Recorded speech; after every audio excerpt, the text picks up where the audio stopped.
그 다음에 이제 저자적 독자의 지식 그러면은요. 저자적 독자의 지식은 아까 말한 대로 외부 지식, 내부 지식 같은 것들이 있고 이런 것들을 쭉 살펴보셔야 되는데 그 중에서는 아까 외부 지식, 내부 지식은 그 비유 해석에 필요한 것들을 쭉 살펴보시는데요.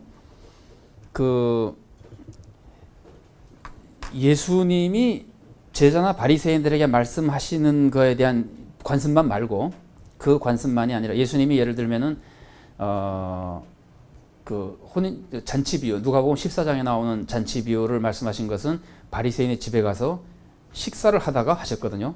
그러면 예수님이 다른 사람들과 식사하던 사회 관습은 무엇이냐?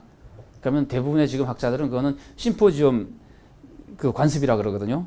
그 당시 헬라 세계에 식사가 끝난 다음에 술을 마시면서 와인을 먹으면서 철학적인 얘기나 이런 대화를 쭉 하는 심포지움이라는 것이 있습니다. 그럼 그 심포지움에서 어떤 양식으로 하는가? 그래서 뭐 주인공이 되는 손님이 있고 다른 사람들과 논쟁하면서 다른 사람들을 뭐 누르고 이제 이기고 대화하는 이런 양식이 있습니다. 그러면 그 양식 속에서 이 본문 해석하는 것도 중요합니다. 그러면은 이때는 예수님이 말씀하신 그 관습을 보는 것이고 또 무슨 관습을 봐야 될까요? 또 하나는 예수님의 비유 속에 나오는 등장인물 있죠. 그 등장인물이 하는 그 관습을 또 봐야 됩니다. 예수님이 비유해서요, 다행히 예수님 시대에 말씀을 하셨죠, 그죠? 근데 만일에 예수님이 말씀하실 때 비유를 예를 들었는데 아브라함 시대를 했었다 그래 보세요.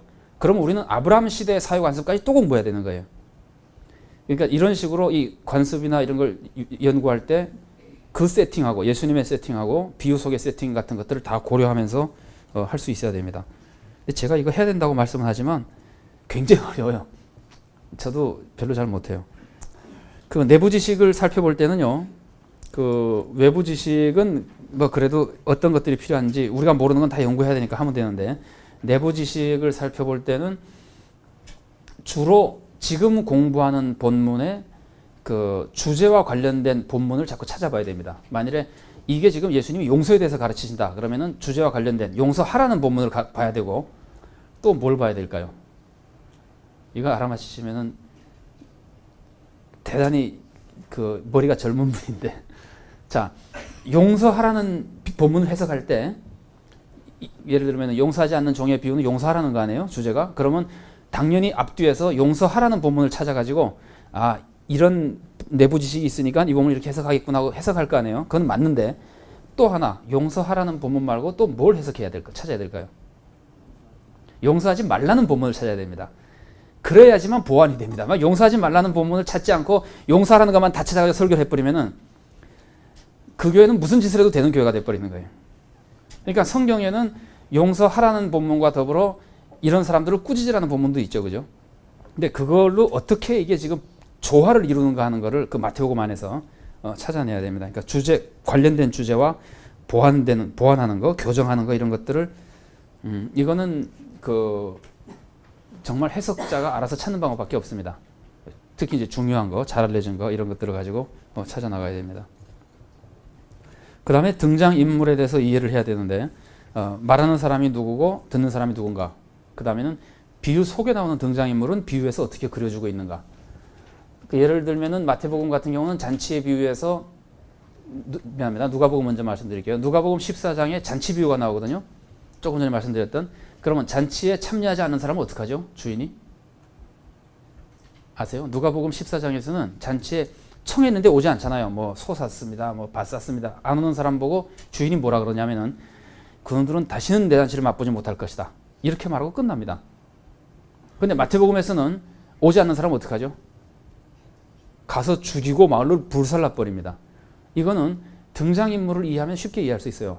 누가복음에서 잔치를 베푼 사람은 보통 사람이에요. 마태복음에서 잔치를 베푼 사람은 누굽니까? 왕이에요. 왕이 오라 그랬는데 종을 능욕하고 이 방해한 사람은 잔치에 오지 않는 사람이 아니라 이거는 왕에 대해서 반역하고 있는 사람입니다. 그래서 왕이 당연히 가서 죽여버리는 겁니다.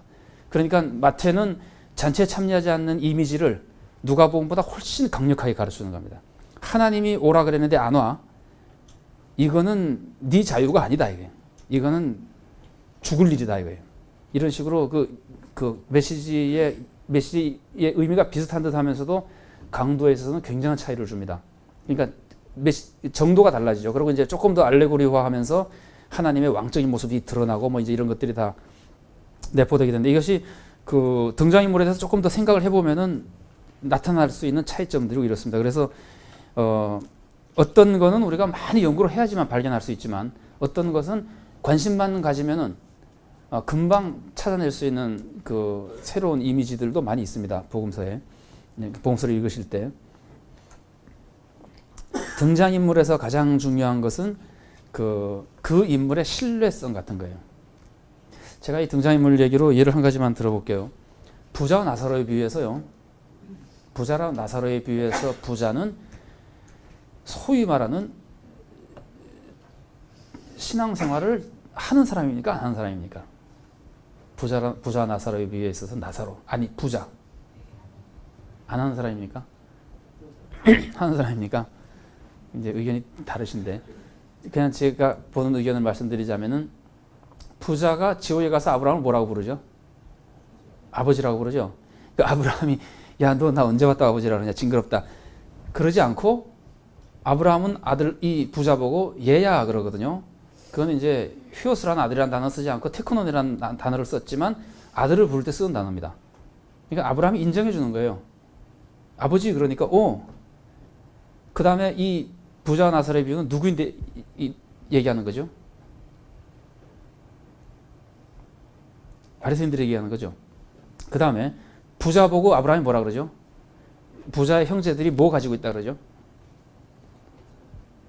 중요한 거, 구원받을 수 있는 거. 모세와 선지자들이 다 있으니까 걔네들이 그거 보고 구원받을 거 아니냐. 그러니까 이 부자와 나사로에 비유해서의 부자는 인물을 여러 가지 환경에서 볼 때 제가 이해하기로는 신앙생활을 하는 사람입니다. 그럼 제가 한 가지만 더 여쭤볼까요? 그러면 이 부자와 나사로에 비해서 부자가 잔치하잖아요, 매일. 그럼 혼자 먹었을까요? 누구 초대해서 같이 먹었을까요? 그럼 초대한 사람이 목사가 있을까요, 없을까요? 그 정도까지도 인물 이해나 관습에서 우리가 염두에 그려놓으면은 그 메시지의 강도가 조금 더 이 사람 예수하면서 지옥 갔다는 것으로 끝날 문제가 아닌 것이 되게 되죠. 그런 인물 이해를 우리가 조금 더 관심 가지고 볼 필요가 있습니다. 뭐 제가 보는 눈은 여하튼 그렇습니다. 그 부자에 대한 인물이가 또 다를 수도 있겠습니다만은. 그 다음에 그 주요 문구 연구라고 제가 해놨는데요. 그 주요 문구 연구는 저절로 돼야 되는데 우리가 이제 저절로 안 되기 때문에 우리는 연구를 하는 거거든요. 본문을 제가 소개해드리려고 하는 방법은요. 저자적 독자가 알고 있는 지식이나 이런 것들을 충분히 우리가 뭐 할 수 있는 대로 많이 이해한 다음에, 그 다음에 요건 아까 말씀 안 드렸습니다만, 저자적 독자가 몰랐던 거는 우리는 다 잊어버리려고 노력하고, 왜냐하면 그 사람 몰랐던 걸 알고 해석하면 해석이 이상해질 거 아니에요. 그러니까 현대인들만이 알고 있는 거는 조금 잊어버리고 그 사람이 알고 있는 것도 생각을 바꿉니다. 될 수 있는 대로 바꾸고 나서 본문을 읽으면은 저절로 쭉 읽어지고 해석이 되는 것이 제일 좋은 방법이거든요. 그런데 그렇게 관습이랑 뭐랑 다 알았는데 잘 안 되는 게 있어요. 네.